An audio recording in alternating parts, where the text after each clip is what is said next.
Pangulo, base sa ating saligang batas. Nakita niyo ba ang Pangulo ng ating bayan, si Marcos? Halos payat na payat na. Payat na si Marcos. Ha?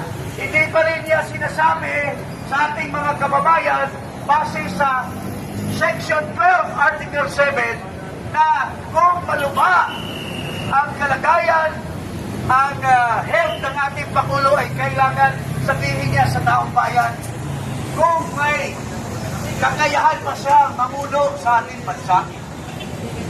Base po yan sa saligang batas. Wala po tayong nilalabag. Ha? Pero hanggang ngayon, hindi pa niya sinasabi kung anong kalagayan. Baka mabigla na lang tayo at magkagulo ang ating bansa kung hindi niya dinidisclose yung kalagayan po niya base sa ating saligang batas. So, yun lang po. Ibigay ko po kay Eric para so, ito si Oliver. Magsalita. Salita ka, Oliver. Tama po ang sabi ni King Paras. Hindi po natin alam kung ano ang kalagayan ng ating Pangulong Paras. Dahil hindi po nila sinasabi kung ano ang